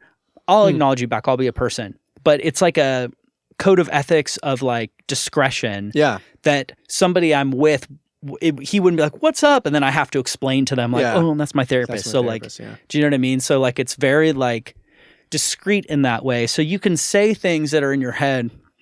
My first go around, like I said things that had been in my head that I had never shared out loud because I think they made me feel like a monster that I even had that thought. And so when that's in your head, you know, I think we all do this. You have to fight yourself a little bit, and you're like, you have the bad thought, and then there's the version of you that's like, no, that's a bad thought. Don't have that thought. And then the version of you that's like nice and is like, it's okay that you had a bad thought. Just like, don't run with it. Let's put that bad thought away. And you know, sometimes it's like there's a war inside of you. Yeah. And so to have somebody that you could share, now I think you can get this from friends, and you absolutely do and should. If you have close friendships and relationships, you get to share some of those things and like disclose things about yourself, and you feel more normal because you have those, like you can't replace those bro conversations with a therapist. But it's different though. It's a different angle they're coming at it from. You need a late night under the stars cigarillo conversation with your best friend where you just talk about the universe and somehow you share that like in school you were embarrassed about blah blah blah, and what you need those moments too. But the therapist relationship is dope because you're like, well, I'm paying them to listen to me, so sometimes I think this and I feel bad about it and I feel like I'm a monster, you know what I mean, or whatever. And and it doesn't change anything for you. And it's not going to like get back to your friend group and they're not going to laugh behind your back and they've heard it all. And and it gives you room to, and sometimes I think just saying out loud to somebody the thing that inside you're like, if anybody found this out, they'd be like, what the hell's wrong with you? Yeah. Then there's a freedom to it in where you're like, oh yeah, we take it out of my head and now I've shared it with you. And now we can look at it and we can go, yeah, that's not me. That's not like who I am. That's not who I want to be. That's just like this thought that crossed my mind. And I felt bad that it crossed my mind, but actually like, I don't like it either. Yeah. And you're saying everybody's kind of had thoughts like that they didn't like? It's just like, oh, there's a thought. It just kind of helps program out some of that stuff, it sounds like. Yeah. And just to be like, you say the worst, darkest thing that's crossed your mind, and it's okay. Yeah, it's their job to figure it out, you know. And we're gonna like move on, and some of those things you might want to like talk about more, and some of them literally just by saying it out loud, you're like, oh yeah, that doesn't have as much power over me. But things that are like running around secretly in your head that you think that you're hiding from everybody have more power. Yeah. So. Yeah, I've definitely started like the past couple of weeks have been like, yeah, I think it's time for me to start looking for the right person. I don't know, like, because my worst thing is like, I don't want to jump into a therapist and it like end up steering me wrong because I chose the wrong person. I'll tell you, the good ones don't steer you. Really? Yeah. They're not there as guides to tell you where to go. They're more like guides to help you like look inward and process your own things, and like they're asking questions and helping to guide you to where you want to go without trying to influence you to somewhere they think you should go. Help you figure out how to get there yourself. I have talked to people where like what their therapy experience was is like, my therapist is always telling me this and that. My therapist is always saying that I need to like da-da-da-da-da, and I need to have boundaries with people. And then my therapist is always saying, I'm like, I don't know who you're seeing, but like my therapist doesn't like tell me a lot. Like he does tell me certain things, but it's mostly me talking. Like, I think it's what you want to get out of it at the end of the day is like what you will. It sounds like if you're looking for somebody to tell you what to do with your life, I'm sure you probably could find that. You can person. find them. If somebody's really willing to tell you what to do with your life, they're probably a little scary. Yeah. I wouldn't trust it. I wouldn't want to pay somebody to tell me what to do with my life. Yeah. My life. Ashley and I were talking to some people recently, and we were talking to them like about marriage counseling and how valuable we found it.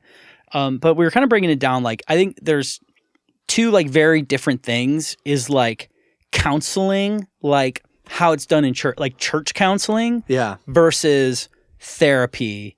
Mm-hmm. And we'll use the words interchangeably, but I don't think they're either. Different. I think it's not that one's right and one's wrong. It's that they're different. Mm-hmm. So there's a type of counseling people do where they meet up with you and it's like, Konnor, you just like smuggled a bunch of heroin into the United States of America, got caught red-handed, you're like trying to get your life back on straight and you've burned all of your relationships. So like now what do you do next? And there's a type of counseling where someone sits with you and they're like, all right, buddy, what led you to smuggle a bunch of heroin, you know, whatever. And like, we're going to get to the root of this. Okay. And they're more like guidance based on like, okay, so here's how we're going to try to get you back on track. Like, I think you need to be doing X, Y, and Z, maybe a little more prescriptive, like, hey, you're a little lost right now and I'm going to help you like get back on the path. Yeah. Like that's more like counsel versus therapy's a little more like open-ended and a little more like asking you questions to come to your own conclusions. And when they're masterful, it's that they're like able to like help you make some connections. And it's like you're doing literally most the work of connecting things. I think the scary part for people is you do have to trust the person on the other end. Yeah. That they are not trying to lead you in a certain way and that they like are honestly coming to it with good faith of just like helping you to work through your stuff and like get there. Yeah. But that being said, I think like it's probably, I would think it's more than not because like ultimately that is what their training is. Like if they are ethically doing what they're supposed to do, they're really not supposed to be like telling you what to do. That's what's hard for me. And honestly, why I think I need a therapist is because I've realized more so as I've gotten older, that, I mean, it's just natural as humans where we have a desire and like sometimes, yeah, it's just going to be different. And I've realized that sometimes some people that I've asked for, I think I'm blessed to have some great roommates that like I know really care about me. And like, that's honestly been like the people that I talk to about most things. But like in other aspects, like there's a lot of people that do kind of have a horse in the race, and whether or not that person is actually like giving advice based on that is besides the point. It's just like, I could definitely see how it'd be helpful to have one person who you like know beyond the fact, like I'm paying you to like not have a horse in this race. Keep your horse out of this. Yeah. Yeah. and I think some are probably better than others at it. And I do think you have to like not go into it blind. And obviously like there's a kind of person who's like more manipulatable and falls into what I was saying earlier about like if somebody's wanting to like tell you what to do with your life, I'd be wary. It's because like that's like how cult leaders are. Like like cults fall into this place of control where they're like, we could, they find people who are lost and adrift and don't have their own personality, and they're like, here, come have a personality. And I don't know, there's probably a lot you could say about that, but I think you have to be wary of people who are trying to like get you to be a certain thing that they want you to be. Yeah. Sure. Even if they have the best of intentions. But I guess I would say like if you were looking for a therapist, like you ask around, get recommendations, try somebody out. But like I would say you don't like turn your brain off at the door and just be like, whatever you think. You know what I mean? Keep your like guard up a little bit. And, and you're sharing and ease up to it probably. Yeah. And if you're with a kind of some therapist, quote unquote, who's like trying to coach you into something, I feel like that's probably like a little bit of a warning sign. Like if they're trying to pull away from what you're pointing towards, that it should be like helping to clarify your North Star. And like the North Star for your life by by your 20s, there should already probably be somewhat of a North Star of like who you are. Yeah. Even if like for somebody who like doesn't even know what they want to do with their life or maybe what their core beliefs are, certain things, there's still stuff programmed in you of like what like right and wrong and like character and like principles that are baked in that somebody should be helping you to clarify, get stronger in, advance, grow, mature in, but not necessarily like change. When somebody's trying to like change like black is white, then you're like, I don't know what you're about, but this is probably not. Yeah, probably not. Not gonna fly here, mate. So anyway, yeah. And really, to me, the best stuff is just helping you to like clear out your junk drawer, so to speak. I definitely like. I was subscribing to a long time to like, I don't need therapy. That's what my art is for. But I do think that you get to a certain point where they need to kind of.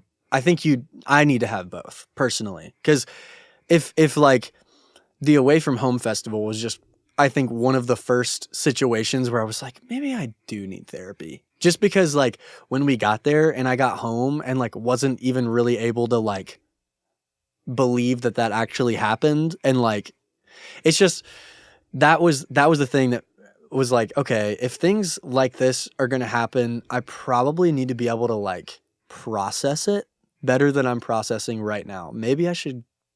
Maybe that is like the sign that I need. So I've definitely started I've been kind of on the lookout for the past year or so, but I think, yeah, I've started looking a little bit harder recently, but yeah, I think it's just as you get older too, it's just like, there's different things that you realize maybe, you do need to talk to somebody about, but yeah. Yeah, it can be scary, but I think a lot of people worry, I think, that they're going to get sucked away or like that somebody's going to like manipulate you. But like, I just don't think that's mostly what it is. And obviously there's horror stories. Like Brian Wilson had a therapist, Dr. Landy, that like controlled his whole life and became his publisher and like co-wrote songs with him and all this stuff. like, yeah, that can happen. But also Brian Wilson was schizophrenic and was highly manipulatable because of that. Like, when you're schizophrenic, you have a very loose view of reality. You're very manipulatable. I think for me, it's just hard to like ask for help because like essentially that's what you're doing by like going to a therapist. I've always struggled with that, and this podcast is sponsored by BetterHelp. Yeah, I should get sponsored by BetterHelp. Use code Ryan's World for 10% off your first session. Oh, dude, speaking of that, so the podcast is Ryan Meets World. Oh, Ryan Meets World. No. Ryan's World is like the biggest kid YouTuber in the friggin' world. That's what it was. Okay. I knew I had heard of that somewhere. And I didn't think about that when I made the podcast because obviously I'm not in the like kid YouTube space. I remember my little brother used to watch him on his iPad, Ryan's World. Yeah. Dude, so now I'm like, crap, my keywords are like... Oh yeah, your SEO is like that's brutal. That's you've got a big player to fight with. Like meats is the only part that separates me. yeah, that's gonna be interesting. Yeah, maybe I need to like bring him on he needs to be my co-host. Ryan's so that we can... World on Ryan Meets World. That would be crazy. Yeah, dude, I would be going crazy over Ryan's World. I've seen a ton of that guy's videos. He's got to be pretty old now. I don't know. I mean, he was a kid when I was a kid, so. He's got to be at least a teenager now. Man, how do you pivot that channel? Like, that's like made for children. I mean, I guess maybe the guy wants to stay opening toys unboxing toys for the rest of his life. That sounds like a pretty good job if you ask me. But yeah, at a certain age, I get sad, I think. But maybe so. Hey guys, is everybody still watching me open toys? We're gonna watch these Angry Birds toys. Yeah. Let's pull it back to the Louis Tomlinson thing and then kind of end it there. I do know he's a big Oasis fan. Oh, is he? Yeah, I mean, seeing his live show, it was pretty evident. Like, it was honestly because I've never seen like Louis live, and I had heard some of his songs and like heard that they were kind of rock and roll, but like bro was like embodying like this Liam Gallagher-esque type of. Was he? Like, dude, it was cool. It was cool to watch. I was not ready for the Lewis that was he that like we experienced. Oh yeah, dude. Didn't know like he was like aura up there, and a lot of his new songs are really good too. Like, I think he's starting to find like, and I think he was talking about it a little bit on that podcast, but he's starting to make the music finally that he feels like is like what he's wanted to make, and like I didn't know that because I watched the podcast and like heard him say that after I saw him perform some of the new songs and all that. But like hearing him say that, it makes sense because you could like, there was just something about like, it just, I don't know. I saw a new Louis Tomlinson with my own two eyes at that festival. And it was cool. Like bro's a rock star. Were you in the crowd for his show? Yeah, it was dark. So like we tried to go out. So we went out to the crowd like after our set and to try and like watch, and we immediately realized that we couldn't do that because we got swarmed. Like we made the mistake of like walking out right next to the pit. And so we literally walk out and we just see like half of the pit go like turn towards us, and we were like, "Oh no." And then, yeah, so like there was a group of like 70 people like lined up to take pictures. And so then we like met a good amount of them, took some pictures, and then I can't remember I think we were trying to go like take a photo in front of the away from home sign, which is in like the very back. And so we were like, yeah, we'll be back. We'll come meet all of you guys after this. I think Florence Road was playing. So like we didn't want to interrupt their set. We also wanted to hear their set, so we kind of escaped to the back to watch them. And then after their set, we went back down, and there was like still a line of people, and we met. Was that fun? Every single one. Oh, dude, it was insane. It was like, I think that was, and I keep talking about the magic and like of their fans and like feeling it on the stage, but then like just going and meeting them, it was just like, yeah, like these people are just so nice, and they were just all so ready to like, I've just never seen an audience that was so ready to meet like a new act, because that's not something like we don't usually do well with new things. But they were like yeah, it was really cool. Very nice people. That's awesome. Yeah.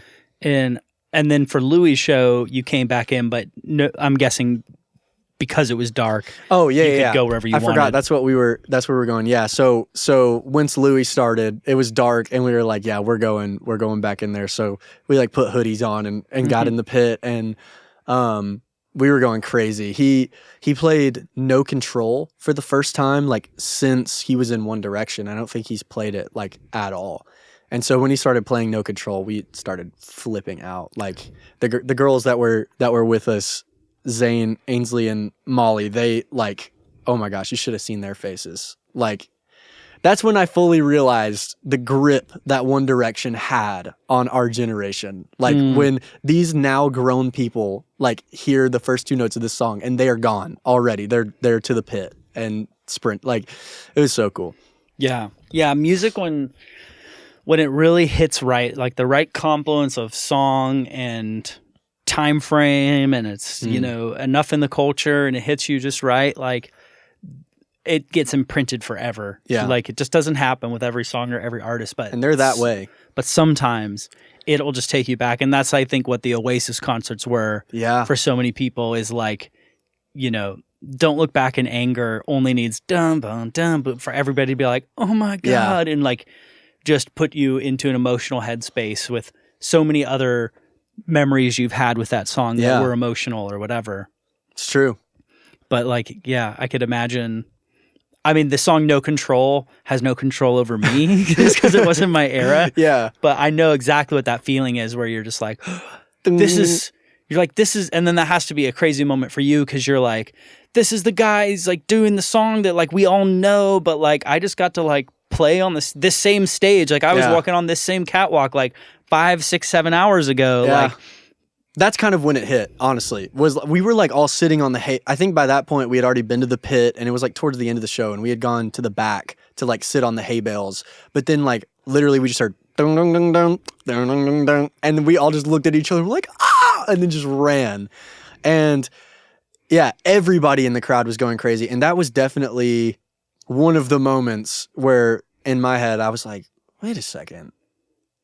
Like it was easier to make the connection of like, this was the guy in One Direction, and he's on that stage in front of me, and I was just on that stage, and yeah, this is weird, but it's fun. Yeah. Yeah. No, it's really cool. And a lot to like process later on. One thing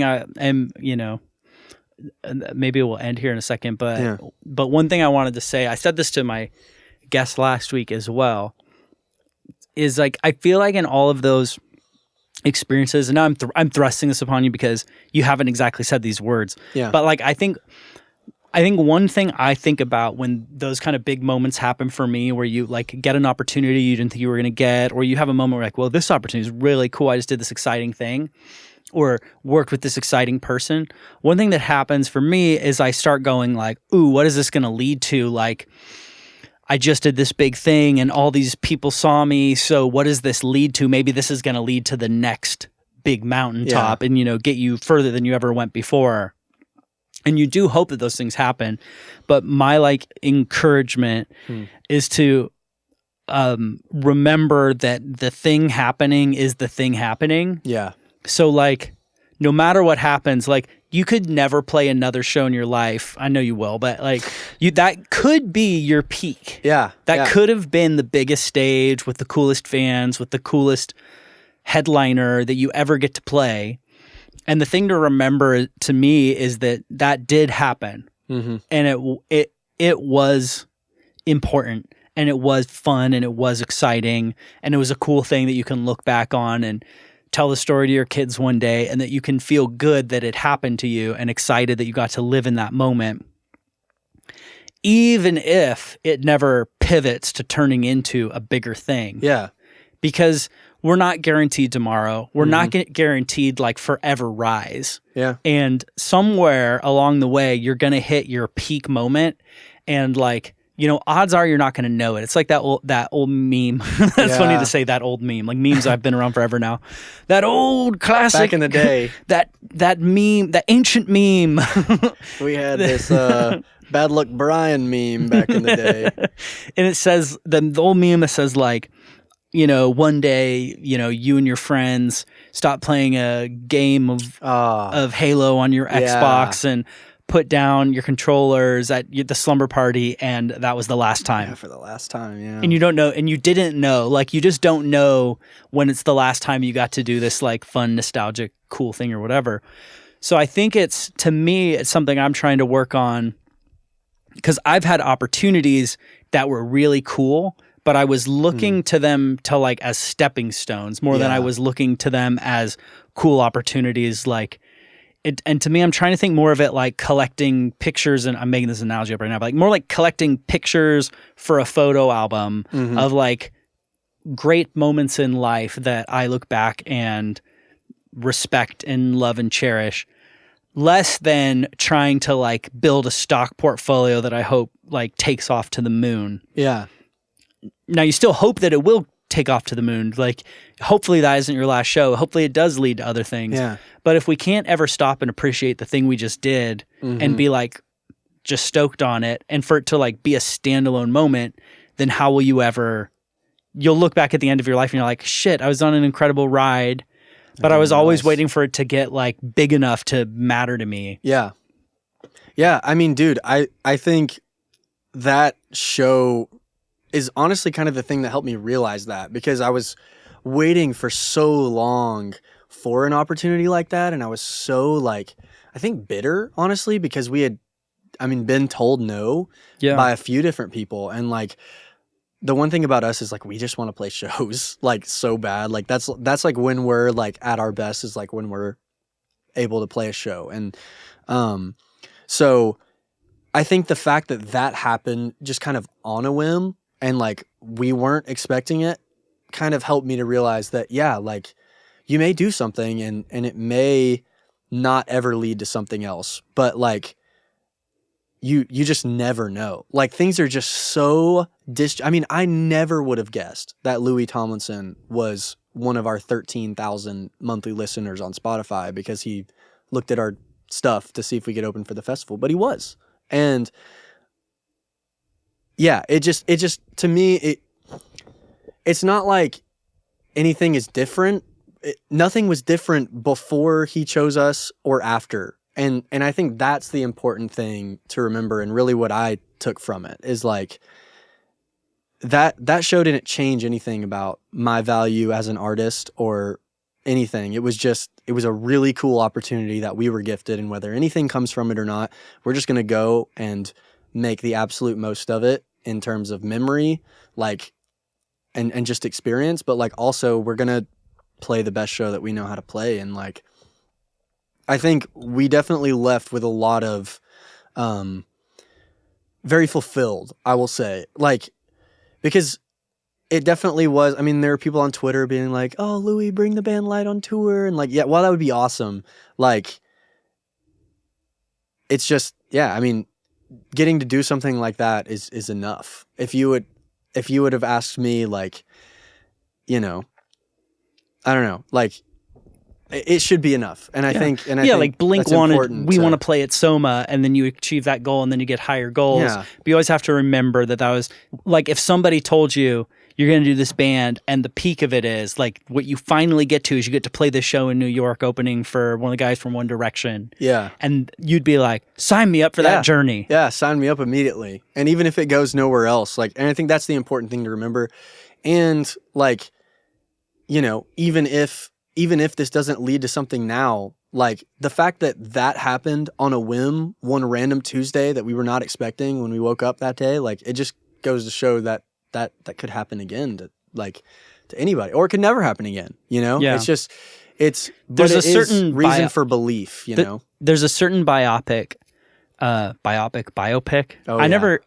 I don't ever know how to pronounce biopic. it. That's what I say. Biopic. I think biopic sounds more right, and then biopic sounds more like classy. Yeah, it sounds more right. A biopic film. But if there was like the Band Light origin story movie, you could fade to black after that moment on stage with Louis, and that moment of realization, like if it showed your guys' like journey as kids and the struggle and the falling apart at yeah, it's true. Not Arkansas, not Alaska, but Atlanta, falling apart and then like regathering and you know, working with John and workshopping stuff, and then coming, and then you go and play this show, and like if the whole world knew who you were and like they knew all the songs and you were like, you know, you became famous after that, it could fade to black at that moment, is like, and the implication is like they lived happily ever after, like it all worked after that. I definitely think that we knew that things would not be the same after it, because like when you play a show that just has that level of like, I guess just because of the fact that we were chosen by him, it just has a different level of like meaning to it. Because it means that somebody whose opinion like really matters, like liked us, you know? And so I think we definitely knew that our career probably wouldn't be the same after that, but we just don't really know how. You know, all we knew is that this would change a lot for us, and maybe it's not immediately, maybe it's slow burn, maybe it's like that this is the last great thing we ever do, but we just knew that like there's definitely a before Away From Home band light and like an after. Like it definitely had an effect on us. So yeah, I'm just overall so thankful for it, and it taught me a lot about myself and about the music industry, and I'm just like filled with respect for Louis, because the other thing about it is like he did not need us there at all. Like he could have put on that festival and had no opening act and sold just as many tickets, but like he went out of his way to like create this thing to allow two bands, because there was another band, Double Standard, that opened the first day, and he picked them as well, to allow two bands to have like an amazing opportunity that they wouldn't have had. And like he's a guy like in that does have a lot of power in the music industry, but he's still and probably has a million other things going on, but is still going out of his way and making it a priority to give people opportunities, you know, to give people who wouldn't have had a chance like that a chance. And so that's definitely something we want to like carry the torch in. Like if we are blessed with any sort of success down the road, that like he inspired us to try and be more that way. Like if he can have time and carve out a space for two bands like that, then like I feel like anybody should be able to, you know? Yeah. Because who knows what other artists there are out there that like just need one person to believe in them, or just need one opportunity to like validate all these things. And like you just never know. It's a powerful act, and just really cool that he did it. But yeah.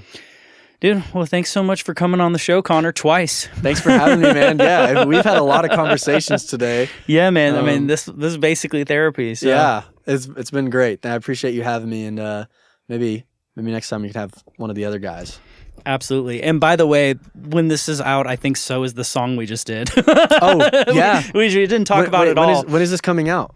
I think actually, like when this comes out, I think this is going to come out on the 30th. So it'll come out probably the next week, but we do have a Christmas song coming out that was produced by the man himself over here, Ryan. And it's great, and I'm really excited about that. Yeah, me too. It's gonna be fun. It's we definitely didn't take ourselves too seriously in the promo videos that we made, so I'm interested to see how it goes. But yeah, looking forward to see it. So if anybody made it this far, check out that Christmas song, which is out next week, I guess. Yeah, Baby It's Not Christmas Without You by the band Light. Check it out.